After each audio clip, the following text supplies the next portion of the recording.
Hello viewers, welcome to ఏకమైస్ academy. ఈరోజు మనం డిస్కస్ చేస్తున్న అంశం ఏంటి? ఇంటర్నేషనల్ స్పేస్ స్టేషన్కి కొన్ని ఎక్స్పెరిమెంట్స్ కోసం వెళ్ళిన ఇద్దరు ఆస్ట్రోనాట్స్ సేఫ్గా రిటర్న్ అయిన సందర్భంలో అసలు వాళ్ళు ఏ పర్పస్ కోసం ఇంటర్నేషనల్ స్పేస్ స్టేషన్కి వెళ్ళారు, తర్వాత ఏం జరిగింది, ఎందుకు 9 days మిషన్ కోసం వెళ్ళిన వాళ్ళు 9 months అక్కడే ఉండాల్సి వచ్చింది, దానికి గల కారణాలు ఏంటి, మరి వాళ్ళు ఇప్పుడు ఇన్ని రోజులు ఉండటం వల్ల కలిగిన లాభాలు ఏంటి, నష్టాలు ఏంటి, అలానే ఇంటర్నేషనల్ స్పేస్ స్టేషన్ గురించి ఇలాంటి డిఫరెంట్ థింగ్స్ని ఈరోజు వీడియోలో డిస్కస్ చేయబోతున్నాం. రైట్, సో ఒకసారి వీడియో కాంపోనెంట్స్ చూద్దాం. ఫస్ట్ వీడియో కాంపోనెంట్స్ చూస్తే కనుక కాంటెక్స్ట్ ఏంటి, దాని తర్వాత అసలు ఆస్ట్రోనాట్స్ స్టక్ అవ్వడానికి రీజన్ ఏంటి, సో 9 days కోసం వెళ్ళిన వాళ్ళు 9 months ఆల్మోస్ట్ 286 days ఎందుకు ఉండాల్సి వచ్చింది, దాని తర్వాత రీజన్స్ ఏంటి, ఈ స్టార్ లైనర్ టెస్ట్ మిషన్ అసలు ఏంటి, దానివల్ల మెయిన్గా కలిగే బెనిఫిట్స్ ఏంటి, డిలే ఎందుకు జరిగింది, మరి ఇప్పుడు డిలేడ్ ఆర్ ప్రొలాంగ్డ్ స్టే వల్ల మనకి కలిగిన అవుట్కమ్స్ ఏంటి ఆర్ వచ్చిన అవుట్కమ్స్ ఏంటి, అలానే ల్యాండింగ్ తర్వాత వాళ్ళు ఏం చేశారు, వాళ్ళని ఏం చేయబోతున్నారు, అలానే సమ్మరీ ఆఫ్ ద మిషన్ ఏంటి అనేది టైమ్ లైన్ ప్రకారం చూద్దాం. రైట్, మరి ఇది సిలబస్ పాయింట్ ఆఫ్ వ్యూ చూస్తే ఎస్ఎన్టీ ఎస్పెషల్లీ స్పేస్ టెక్నాలజీలో ముఖ్యమైన టాపిక్. మరి ఈరోజు మనం context of the topic discuss చేస్తున్న చూస్తే కనుక నాసా యొక్క ఆస్ట్రోనాట్స్ ఎవరు? Butch Wilmore and Sunita Williams. So మనకు తెలిసిన ఆవిడే భారతీయ సంతతికి చెందిన ఆస్ట్రోనాట్ సునీత విలియమ్స్. వీళ్ళిద్దరూ కూడా సేఫ్గా ఆల్మోస్ట్ 9 months తర్వాత అంటే 286 days తర్వాత రావడం జరిగింది. సో ఇప్పుడు మనం ఒకసారి రీజన్ చూద్దాం. మరి వీళ్ళు ఎందుకు అసలు స్టక్ అవ్వడానికి రీజన్ ఏంటి అంటే కనుక వీళ్ళు వెళ్ళిన స్టార్ లైనర్ టెస్ట్ మిషన్ ఏదైతే ఉందో అది బోయింగ్ యొక్క మిషన్ అనమాట. ఈ స్టార్ లైనర్ టెస్ట్ మిషన్లో కొన్ని technical glitches or technical issues రావడం వల్ల వీళ్ళు స్టక్ అవ్వాల్సి వచ్చింది. బట్ టెక్నికల్ ఇష్యూస్ అంటే ఏంటి? ఫస్ట్ థింగ్ ఏంటంటే మనకి ప్రొపల్షన్ సిస్టంలో ప్రొపల్షన్ అంటే ఏంటి? ప్రొపల్షన్ అంటే మనకి ఫ్యూయల్ ప్లస్ ఆక్సిడైజర్ అనమాట. రైట్, దీన్ని కలిపి కంబైన్డ్గా రాకెట్ టెక్నాలజీలో మనం ప్రొపల్షన్ అంటాం. సో ఈ ఫ్యూయల్ ఏదైతే మనకి అంటే బాగా మండటానికి కావాల్సిన ప్రొపల్షన్ సిస్టమ్స్లో హీలియం లీక్స్ రావడం జరిగింది. సో ఈ మిషన్ స్టార్ట్ చేయడానికి ముందు కూడా హీలియం లీక్స్ని అబ్జర్వ్ చేసినప్పటికీ కూడా ఈ మిషన్ని కండక్ట్ చేయడానికి ఎందుకు ముందుకెళ్లారు అని అంటే కనుక అప్పుడు ఆ హీలియం లీక్స్ మేనేజబుల్గా ఉన్నాయని చెప్పి వాళ్ళని ఆస్ట్రోనాట్స్ని సెండ్ చేయడం జరిగింది. తర్వాత ఏమైంది, అది రిపీటెడ్గా హీలియం లీక్స్ అవ్వడం వల్ల అది సేఫ్ కాదు అని గుర్తించి ఆ మిషన్ని అంటే వాళ్ళు అక్కడికి చేరుకున్న తర్వాత రిటర్న్ మిషన్ని డిలే చేయడం జరిగింది. అందుకోసమని వాళ్ళు ఆల్మోస్ట్ 9 months అంటే 286 days వరకు వాళ్ళు స్టక్ అవ్వాల్సి వచ్చింది. రైట్, సో మరి మిషన్ డ్యూరేషన్ ఏంటి? వీళ్ళు June 5th 2024లో వీళ్ళు లాంచ్ అవ్వడం జరిగింది. మరి రిటర్న్ అయింది ఎప్పుడు అని అంటే కనుక March 18th ఇండియన్ కాలమానం ప్రకారం 18th or 19th అని చెప్పొచ్చు, ఇండియన్ అండ్ అమెరికన్ టైమింగ్స్ ప్రకారం 18th March. సో ఇది అనమాట. మరి మిషన్ యొక్క నేమ్ ఏంటి? బోయింగ్ యొక్క Starliner mission. So Boeing యొక్క స్టార్ లైనర్ మిషన్లో భాగంగా వీళ్ళని పంపించడం జరిగింది. మరి వెళ్ళిన ఆస్ట్రోనాట్స్ ఎవరు? సునీత విలియమ్స్తో పాటు సో ఈమెను ఇండియా ఆరిజిన్స్ ఉన్న ఆస్ట్రోనాట్. సో ఈవిడితో పాటు బచ్ విల్మోర్. సో వీళ్ళిద్దరూ కూడా మనకు వెళ్ళడం ఇప్పుడు సేఫ్గా రావడం జరిగింది. రైట్, సో నెక్స్ట్ ఇంకొన్ని డీటెయిల్స్ చూద్దాం. మరి 9 months వీళ్ళు స్టే చేశారు కదా, ఇది లాంగెస్ట్ స్టేనా అంటే కాదు. సో ఇది ఆల్మోస్ట్గా రికార్డ్ కాకపోయినా కూడా one of the longest stay అని చెప్పొచ్చు. So not completely but one of the longest. Right, so మరి లాంగెస్ట్ మిషన్ ఏంటి అంటే సోవియట్ యూనియన్కి చెందిన ఆస్ట్రోనాట్ ఆల్మోస్ట్గా 480 days పైన ఉండటం జరిగింది. మరి ఆస్ట్రోనాట్ ఎవరు అనేది తెలిస్తే కనుక మీరు ఆయన పేరు ఏంటనేది కామెంట్ సెక్షన్లో చెప్పండి. వీళ్ళు కాకుండా మనకి రష్యాకి సంబంధించి Oleg కొనోకో and astronaut US astronaut అయిన పెగ్గీ విట్సన్, వీళ్ళిద్దరు కూడా చాలా రోజుల వరకు యుఎస్ ఆర్ రష్యన్ స్పేస్ స్టేషన్స్లో భాగంగా అంటే ఇంటర్నేషనల్ స్పేస్ స్టేషన్లో భాగంగా వీళ్ళు వెళ్ళి అక్కడ ఎక్స్పెరిమెంట్స్ చేస్తూ లాంగెస్ట్ స్టే కలిగిన ఆస్ట్రోనాట్స్గా కూడా రికార్డ్ సృష్టించారు. అంటే ఇప్పుడు Sunita Williams and Butch Wilmore ఎవరైతే వెళ్ళారో వాళ్ళు వన్ ఆఫ్ ద లాంగెస్ట్ మిషన్స్ని పార్టిసిపేట్ చేసినట్టు అవుతుంది. నెక్స్ట్ ఇక్కడ స్టార్ లైనర్ యొక్క టెస్ట్ మిషన్ ఏంటి, అసలు ఆబ్జెక్టివ్ ఏంటి? వీళ్ళు వెళ్ళిన మిషన్ భాగంగా మనం చూసింది బోయింగ్స్ యొక్క స్టార్ లైనర్ CST. అంటే ఇది నాసా కమర్షియల్ క్రూ ప్రోగ్రామ్లో భాగంగా బోయింగ్తో కొలాబరేట్ అయ్యి ఈ మిషన్ లాంచ్ చేసింది. మరి అసలు ఎందుకు లాంచ్ చేశారు ఈ మిషన్ అంటే కనుక ఇంటర్నేషనల్ స్పేస్ స్టేషన్కి ఆస్ట్రోనాట్స్ని తీసుకెళ్ళాలి అనే ముఖ్య ఉద్దేశంతో వీళ్ళని తీసుకెళ్లడం జరిగింది. మరి అక్కడ తీసుకెళ్లిన తర్వాత ఏమైంది? టెక్నికల్ ఇష్యూస్ రావడం జరిగింది. టెక్నికల్ ఇష్యూస్ రావడం అంటే ఏంటి? హీలియం లీక్స్ అవ్వడం జరిగింది. హీలియం అనేది ఎక్కడ ఉంటుందని చూసాం మనం, ప్రొపల్షన్ ఛాంబర్స్లో మనకి ఫ్యూయల్ని ప్రెషరైజ్ చేసి ఎక్కువగా మండించడానికి ఈ హీలియంని యూజ్ చేస్తాం. కానీ ఆ హీలియం ఎప్పుడైతే లీక్ అవ్వడం స్టార్ట్ చేసిందో వాళ్ళని రిటర్న్ తీసుకురావడం సేఫ్ కాదని గుర్తించి ఈ మిషన్ని డిలే చేయడం జరిగింది, రైట్. నెక్స్ట్ మరి ఇక్కడ సచ్ డిలే ఎందుకు జరిగింది అంటే నాసా ఇమీడియట్గా ప్లాన్ చేయకపోవడం అనేది మెయిన్ రీజన్గా గుర్తిస్తుంది. అంటే ఇక్కడ మెయిన్గా నాసా అనేది ఏదైనా మిషన్స్ని ప్లాన్డ్గా కండక్ట్ చేస్తూ ఉంటుంది. సో వాళ్ళని తీసుకెళ్ళి రిటర్న్ తీసుకురావడం అనేది ప్లాన్ చేసినప్పటికీ కూడా హీలియం లీక్స్ అవ్వడం వల్ల ఇమీడియట్గా ఒక మిషన్ని వెంటనే ప్లాన్లో లేకపోవడం వల్ల దాన్ని ఆల్టర్నేటివ్గా తీసుకురావడానికి కుదరలేదు. సో తర్వాత నెక్స్ట్ ఈ మిషన్ తర్వాత షెడ్యూల్డ్ మిషన్ నెక్స్ట్ ఎప్పుడు ఉంది, February 2025. దాంట్లో భాగంగా ఇప్పుడు స్పేస్ ఎక్స్ యొక్క క్రూ 9 ఆర్ క్రూ 10లో భాగంగా దీన్ని తీసుకురావడం జరిగింది. సో ఇప్పుడు అర్జెంట్ మెడికల్ కన్సర్న్స్ వాళ్ళకి ఫస్ట్గా డెవలప్ అవ్వకపోవడం ఒక రీజన్.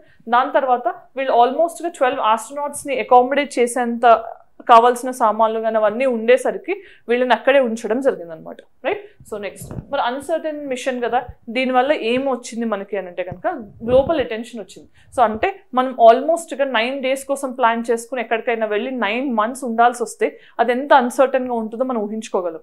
సేమ్ అలాంటి సిచ్యువేషన్ స్పేస్లో అక్కడ హెల్త్ అనేది డిస్టర్బ్ అవుతుంటుంది, సైకలాజికల్ ఫిట్నెస్తో పాటు ఫిజికల్ ఫిట్నెస్ అనేది మనకి దెబ్బతింటూ ఉంటుంది. ఇలాంటి సిచ్యువేషన్స్ అన్నిట్లో కూడా ఆస్ట్రోనాట్స్ విత్స్టాండ్ అయ్యి సక్సెస్ఫుల్గా రావడం అనేది గ్లోబల్ అటెన్షన్ని డ్రా చేయడానికి మెయిన్ కారణం. అలానే అన్ఎక్స్పెక్టెడ్ ఎక్స్టెన్షన్, అలానే అన్సర్టనిటీ అనేది కూడా ఉంది. సో వాళ్ళ ఏజ్ పరంగా కానీ వాళ్ళ హెల్త్ ఇష్యూస్ పరంగా కానీ వాళ్ళు సేఫ్గా వస్తారా రారు ఇవన్నీ కూడా మెయిన్గా ఛాలెంజింగ్గా ఉన్నాయి. సో మన యాక్టివ్ కాంట్రిబ్యూషన్స్ ఏంటి అంటే వీళ్ళు అక్కడ ఉన్నప్పుడు ఏం చేశారు, ఫుల్గా ఇంటర్నేషనల్ స్పేస్ స్టేషన్ యొక్క క్రూతో ఇంటిగ్రేట్ అవ్వడం కానీ, అక్కడ మైక్రోగ్రావిటీ ఎక్స్పెరిమెంట్స్ని కండక్ట్ చేయడం కానీ, స్పేస్ వాక్స్ కండక్ట్ చేయడం కానీ, రిపేరింగ్ ద ఎక్విప్మెంట్ కానీ ఇవన్నీ చేశారు. సో వాళ్ళు అక్కడ ఉన్నంత వరకు వాళ్ళ టైంని వాళ్ళు బెస్ట్గా యూటిలైజ్ చేసి వాళ్ళ యొక్క సైంటిఫిక్ అవుట్పుట్స్ ఏవైతే ఉంటాయో అవి భూమికి అందించడం జరిగింది.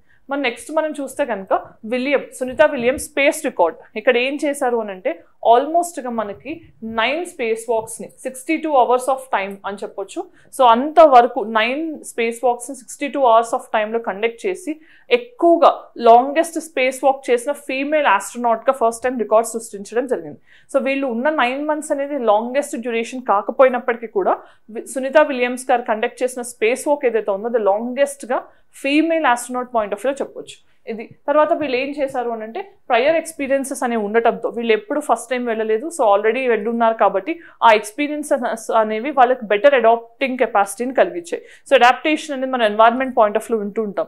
క్లైమేట్ చేంజ్ జరిగినప్పుడు అడాప్టేషన్ అనేది చాలా చాలా ఇంపార్టెంట్ అని చూస్తాం. అంటే కొన్నిసార్లు మనం పరిస్థితులు తగ్గట్టుగా మనల్ని మనం మార్చుకోవడాన్ని అడాప్టేషన్ అంటాం. సో వాళ్ళు అక్కడ స్టక్ అయిపోయారనే విషయాన్ని వాళ్ళు అర్థం చేసుకుని దానికి తగ్గట్టు వాళ్ళు అడాప్ట్ అవ్వడం కూడా వాళ్ళు సక్సెస్ఫుల్గా రిటర్న్ రావడానికి మెయిన్ కారణంగా కనిపిస్తుంది. సో ఇక్కడ స్టేషన్ కమాండర్గా ఇంటర్నేషనల్ స్పేస్ స్టేషన్కి సునీత విలియమ్స్ గారు స్టేషన్ కమాండర్. స్టేషన్ కమాండర్ అంటే ఏంటి, అక్కడ ఉన్న క్రూ సేఫ్టీని చూసుకుంటూనే అక్కడి నుంచి గ్రౌండ్కి రిపోర్ట్ చేయడం కానీ ఆ క్యాబిన్స్ యొక్క సేఫ్టీని కానీ ఇంటిగ్రేట్ చేసుకోవడం వీటన్నిటిలో కూడా మెయిన్ రోల్ పోషించి సేఫ్గా రావడానికి గల రీజన్ అయ్యారు, రైట్. మరి నెక్స్ట్ ఇక్కడ లెర్నింగ్ అవుట్కమ్స్ ఏంటి, అసలు ఈ మిషన్ వల్ల మనకు వచ్చిన అవుట్కమ్స్ ఏంటి. సో నాసా యొక్క రీసెర్చ్కి క్రూషియల్ ఇన్ఫర్మేషన్ అనేది వచ్చింది. ఇంత లాంగ్ డ్యూరేషన్ ఉండటం వల్ల 9 months వాళ్ళు చాలా ఇంపార్టెంట్ ఇన్ఫర్మేషన్ అందించడం జరిగింది. దాంట్లో ముఖ్యంగా చూస్తే కనుక వీళ్ళకి ఎక్స్పెరిమెంట్స్ పాయింట్ ఆఫ్ వ్యూలో మనకి ఏం తెలిసింది, మజిల్ అండ్ బోన్ లాస్ అనేది ఉంది. సో మజిల్ అనేది బోన్ అనేవి వీకెన్ అవుతూ రావడం జరిగింది. దాంతోపాటు బ్రెయిన్ ఫ్లూయిడ్ చేంజెస్ అనేవి మనకి అబ్జర్వ్ చేశారు. హార్ట్ డిసీజ్ రిస్క్ ఎక్స్పోజ్ అవ్వడం కానీ సైకలాజికల్ ఇంపాక్ట్స్ అనేవి అంటే ఫ్యూచర్ మూన్ మిషన్స్లో భాగంగా లేకపోతే రేపు మనం కొన్ని ఇంటర్నేషనల్ స్పేస్ స్టేషన్కి మిషన్స్ని కండక్ట్ చేసి కొంతమంది ఆస్ట్రోనాట్స్ అక్కడే ఉంచాలి అనే ప్లాన్ చేసినప్పుడు కూడా వీటన్నిటిని దృష్టిలో పెట్టుకుని ఎలా ఓవర్కమ్ చేయాలి ఇలాంటి హెల్త్ ఇష్యూస్ని అనేది మనకి తెలుసుకోవడానికి ఈ మిషన్స్ అనేవి మెయిన్గా హెల్ప్ చేస్తున్నాయి. నెక్స్ట్ మరి అసలు ఇక్కడ ఇంతసేపు ల్యాండ్ అయిన తర్వాత వీళ్ళకి ఏం చేస్తారు అనేది చూస్తే కనుక ఫస్ట్ మెడికల్ ఎవాల్యుయేషన్స్ చేస్తారు. నాసా యొక్క టీమ్ ఆఫ్ డాక్టర్స్ ఫస్ట్ వీళ్ళ ఫిజికల్ ఫిట్నెస్ ఎలా ఉంది అలానే muscle and bone density checks అనేవి చేస్తారు. ఎందుకంటే ఆల్రెడీ చూసాం మజిల్ వేస్టింగ్ కానీ బోన్ లాస్ కానీ జరుగుతూ ఉంటుంది. సో దానికి సంబంధించి అండ్ రీహాబిలిటేషన్ పాయింట్ ఆఫ్ వ్యూలో చూస్తే కనుక రీకండిషనింగ్, మజిల్ స్ట్రెంగ్త్ని రీగెయిన్ అవ్వడానికి బ్యాలెన్స్ తెచ్చుకోవడానికి కావాల్సిన ఏర్పాట్లు, అలానే వీళ్ళు మొత్తం వాళ్ళకి అక్కడ కలిగిన ఎక్స్పెరిమెంట్స్ నుంచి వచ్చిన ఎక్స్పీరియన్సెస్ ఏవైతే ఉంటాయో వాటికి సంబంధించిన ఇన్ఫర్మేషన్ని ప్రెస్కి డీబ్రీఫింగ్ చేయడం కానీ ఇవన్నీ నెక్స్ట్ ల్యాండ్ అయిన తర్వాత చేసే కార్యక్రమాలు. మరి ఒకసారి సమ్మరీ చూస్తే కనుక అసలు ఈ మిషన్ ఎప్పుడు లాంచ్ చేశారు, June 6, 2024లో బోయింగ్ యొక్క స్టార్ లైనర్లో భాగంగా వీళ్ళు వెళ్ళి అక్కడ ఇంటర్నేషనల్ స్పేస్ స్టేషన్తో డాక్ అవ్వడం అనేది మెయిన్ ఉద్దేశం అనమాట. డాకింగ్ అనేది మనం రీసెంట్ టైమ్స్లో చూసాం. ఇండియా యొక్క స్పేస్ డాకింగ్ మిషన్ కూడా మనం చూసాం PSLV-C60లో భాగంగా. సో స్పేస్ డాకింగ్ అంటే ఏంటి, 2 డిఫరెంట్ శాటిలైట్స్ని మనం ఇంటిగ్రేట్ చేసి ఒకటే ఆర్బిట్లోకి తీసుకురావడం, దాంతో డాక్ చేసిన తర్వాత అన్డాక్ చేయడం అనేది రేపు ఫ్యూచర్ స్పేస్ మిషన్స్కి చాలా ఇంపార్టెంట్ అవుతుంది. సో దాంట్లో భాగంగా ఇది ఇనిషియల్ ప్లాన్. కానీ June 18, 2024 ఏమైంది, నాసా పోస్ట్పోన్ చేసింది. ఎందుకంటే హీలియం లీక్స్ అనేవి హై స్కేల్లో జరుగుతున్నాయని మిషన్ రిటర్న్ని పోస్ట్పోన్ చేయడం జరిగింది. సో ఈ మిషన్ని 45 days లిమిట్కి ఎక్స్టెండ్ చేశారు July 2. August 2కి వచ్చేసరికి స్టార్ లైనర్ అనేది రిటర్న్ అవ్వదు, అంటే ఆస్ట్రోనాట్స్ లేకుండానే రిటర్న్ అవుతుంది అని చెప్పి నాసా డిక్లేర్ చేయడం జరిగింది. మళ్ళీ August 30 రోజు నాసా క్రూ 9 ఆఫ్ SpaceX ఏదైతే మిషన్ ఉందో దాంట్లో 2 seatsని వీళ్ళ కోసం రిటర్న్ చేశారు, అంటే రిజర్వ్ చేశారు వాళ్ళు రిటర్న్ అవ్వడానికి బాగా మెయిన్గా. Then Sunita Williams became ISS commander, international space station యొక్క కమాండర్గా, అంటే మెయిన్ కంట్రోల్ కమాండర్గా తను ఆక్యుపై చేయడం జరిగింది. September 28 క్రూ 9 అనే దాన్ని లాంచ్ చేశారు. నెక్స్ట్ 12 November 2024 ఫిజికల్ ఫిట్నెస్ ఉన్నట్టు కన్ఫర్మ్ అయింది. Jan 30 5.5 hours space walk conduct చేసి రికార్డ్ సృష్టించారు, ఫస్ట్ ఫీమేల్ ఆస్ట్రోనాట్గా. దెన్ 11 February ఫాస్ట్ ట్రాక్ అయింది క్రూ 10 యొక్క లాంచ్, దాన్ని ఎనేబులింగ్ క్రూ 9 రిటర్న్ని ఎనేబుల్ చేసింది. దెన్ ఇది కంప్లీట్గా మనకి డాకింగ్ చేసిన తర్వాత ఇంటర్నేషనల్ స్పేస్ స్టేషన్ నుంచి అన్డాక్ అయ్యి నిన్న వాళ్ళని సేఫ్గా తీసుకురావడం జరిగింది. మరి వీళ్ళు ఎక్కడ సేఫ్గా ల్యాండ్ అయ్యారు అని అంటే కనుక గల్ఫ్ ఆఫ్ మెక్సికోలో భాగంగా. మరి గల్ఫ్ ఆఫ్ మెక్సికో లొకేషన్ చూస్తే కనుక మనకి మ్యాప్ మీద ఇది. సో మనకి ఇది నార్త్ అమెరికా అండ్ సో ఇది మొత్తం కూడా north American continent, USA and Mexico. So ఇక్కడ ఉండేది మనకి గల్ఫ్ ఆఫ్ మెక్సికో. సో వీళ్ళు ఇక్కడ సేఫ్గా ల్యాండ్ అవ్వడం జరిగింది. మరి ఇక్కడ ఇంటర్నేషనల్ స్పేస్ స్టేషన్ అనుకున్నాం కదా, అదేంటి అంటే మనకు ఒక ఫుట్బాల్ సైజ్ స్టేడియం, ఏదైతే ఫుట్బాల్ స్టేడియం ఉంటుందో అంత సైజ్ ఉన్న ఒక హ్యాబిటబుల్ స్పేస్ స్టేషన్ అనమాట. సో దీని గురించి ఒకసారి చూద్దాం. ఇది ఒక హ్యాబిటబుల్ స్పేస్ క్రాఫ్ట్. సో మనకి ఆస్ట్రోనాట్స్ ఎవరైతే స్పేస్లోకి వెళ్తారో వాళ్ళు కండక్ట్ చేసిన ఎక్స్పెరిమెంట్స్లో భాగంగా ఉండటానికి కావాల్సిన ఏర్పాట్లు చేసిన ఒక స్పేస్ స్టేషన్ అని చెప్పొచ్చు. సో దీన్ని ఎక్కడ పెట్టాము అంటే లో earth orbit, almost 430 kilometers from the earth surface నుంచి లో ఎర్త్ ఆర్బిట్లో ప్రవేశపెట్టడం జరిగింది. మరి ఇది ఏ కంట్రీస్ కొలాబరేషన్తో ఏర్పాటు చేశారు అంటే కనుక 5 మెయిన్ కంట్రీస్. ఒకటి NASA, Russia, Japan, European space agency and Canada. So ఇక్కడ మెయిన్గా గుర్తుపెట్టుకోవాల్సింది చైనా కానీ ఇండియా కానీ మెయిన్ కాంట్రిబ్యూటింగ్ కంట్రీస్గా దీంట్లో లేవు. సో అందుకోసం అని ఏంటి, చైనా టియాంగాంగ్ అనే స్పేస్ స్టేషన్ రీసెంట్ టైమ్స్లో ఇంట్రడ్యూస్ చేసింది. అలానే ఇండియా తన ఎక్స్పెరిమెంట్స్లో భాగంగా భారతీయ అంతరిక్ష స్పేస్ స్టేషన్ని 2035 కల్లా లాంచ్ చేస్తామని చెప్పడం కూడా గుర్తుంచుకోవాలి.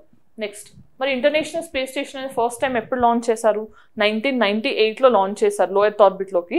కానీ క్రూస్ ఫస్ట్ టైం వెళ్ళింది 2000లో, అంటే 2 years తర్వాత క్రూ వెళ్ళడం జరిగింది. మరి ఇది మొత్తం ఎర్త్ని ఆల్మోస్ట్ ఎవ్రీ 90 minutesకి ఒకసారి సర్కిల్ చేస్తుంది అని అంటే ఒక రోజులో మొత్తం 15.5 ఆర్బిట్స్ని కంప్లీట్ చేస్తుంది అనమాట. మరి ఇంటర్నేషనల్ స్పేస్ స్టేషన్ ఎందుకోసం అంటే మెయిన్గా మైక్రోగ్రావిటీ ఎక్స్పెరిమెంట్స్. మైక్రోగ్రావిటీ అంటే ఏంటి, మనం ఎర్త్ మీద గ్రావిటీ ఇన్ఫ్లుయెన్స్ వల్ల మనం స్ట్రైట్గా నుంచోగలుగుతున్నాం పడిపోకుండా, రైట్? సో మరి అలానే స్పేస్లోకి వెళ్ళే కొద్దీ ఏమవుతుంది, గ్రావిటీ అనేది 0 or మినిమల్ అయిపోతూ ఉంటుంది. అలాంటి సిచ్యువేషన్స్లో కూడా ఎలా విత్స్టాండ్ అవ్వాలి అని చెప్పేదే ఈ మైక్రోగ్రావిటీ అనమాట. అలాంటి ఎక్స్పెరిమెంట్స్ కండక్ట్ చేయడానికైనా, సైంటిఫిక్ ఎక్స్పెరిమెంట్స్ చేయాలంటే, ఫర్ ఎగ్జాంపుల్ మీరు చూస్తే కనుక biology, human biology, medicine point of వ్యూలో, ఆస్ట్రానమీ, మెట్రలాజికల్ అబ్జర్వేషన్స్, ఇవి ఏది చేయాలన్నా ఒక బెస్ట్ ప్లాట్ఫామ్ ఉండటానికి ఏంటి అంటే ఇంటర్నేషనల్ స్పేస్ స్టేషన్. సో ఇది ఓన్లీ 15 years కోసం కన్స్ట్రక్ట్ చేసిన ఇప్పటికీ ఫంక్షనల్గా ఉంది. బట్ రీసెంట్ టైమ్స్లో రష్యా యుక్రెయిన్ వార్ తర్వాత మేము ఇంటర్నేషనల్ స్పేస్ స్టేషన్ నుంచి తప్పుకుంటాము అని చెప్పి US అనేది మేము ఓన్ స్పేస్ స్టేషన్ని కన్స్ట్రక్ట్ చేసుకుంటాం, ఇంటర్నేషనల్ స్పేస్ స్టేషన్ డిస్మాంటిల్ చేస్తామని చెప్పడం, ఇవన్నీ కూడా రీసెంట్ టైమ్స్లో న్యూస్లో ఉన్నాయి, రైట్? సో నెక్స్ట్ మరి ఇంటర్నేషనల్ స్పేస్ స్టేషన్ వల్ల మనకు వచ్చే బెనిఫిట్స్ ఏంటి, రీసెర్చ్ ఇన్ సైన్స్, కమ్యూనికేషన్స్, మెటల్స్కి, మెటలర్జీకి సంబంధించి, అండ్ ముఖ్యంగా మెయిన్ క్యాన్సర్ కాజింగ్ ఏవైతే కొన్ని డిసీజెస్ ఉంటాయో వాటికి కావాల్సిన మెడిసిన్స్ అనేవి ఓన్లీ స్పేస్ లాంటి అట్మాస్ఫియర్లోనే మనకి ఫీజిబుల్గా అవైలబుల్గా ఉన్నాయి. సో లైఫ్ సేవింగ్ మెడిసిన్స్ ఇవన్నీ కూడా మనం తయారు చేయడానికి ఒక బెస్ట్ ప్లాట్ఫామ్గా ఇంటర్నేషనల్ స్పేస్ స్టేషన్ అనేది నిలుస్తోంది. మరి ఈరోజు దీని మీద ప్రాక్టీస్ క్వశ్చన్ ఏంటని చూద్దాం. So international space station orbits the earth approximately. So ఎన్ని కిలోమీటర్స్ దగ్గరలో ఉంది, అది ఎన్నిసార్లు మనకి ఎర్త్ చుట్టూ ఆర్బిట్ అవుతూ ఉంటుందని తెలిస్తే కనుక అది కామెంట్ సెక్షన్లో చెప్పండి. Next, how often does the international space station orbit around the earth in a day. In a డేలో ఎన్నిసార్లు, every 90 minutes, every 24 hours, every 12 hours, or every 60 minutes అనేది చెప్పండి. International space station uses which type of energy for power generation. Power జనరేషన్కి ఇది run అవ్వాలంటే కావాల్సిన power generation అనేది ఎలా వస్తుంది అని తెలిస్తే కూడా ఆన్సర్ కామెంట్ సెక్షన్లో చెప్పండి. Next mains question, discuss the role of international space station in global space research and its contributions to scientific advancements. ఇది 250 wordsలో ఆన్సర్ చేయడానికి ట్రై చేయండి. సో మరి ఈరోజు మనం ఈ వీడియోలో సునీత విలియమ్స్ గారు అండ్ బచ్ విల్మోర్ గారు సేఫ్గా ఎర్త్ మీద ల్యాండ్ అయిన సందర్భంగా నాసా కండక్ట్ చేసిన ఎక్స్పెరిమెంట్ ఏంటి, ఇంత రిటర్న్ డిలే అవ్వడానికి రీజన్స్ ఏంటి, అలానే ఇంటర్నేషనల్ స్పేస్ స్టేషన్ నుంచి మనకు వస్తున్న మెయిన్ ఇన్పుట్స్ ఏంటి, అలానే ముఖ్యమైన important information for the examination point of view discuss చేయడం జరిగింది. Thank you all for watching. All the very best.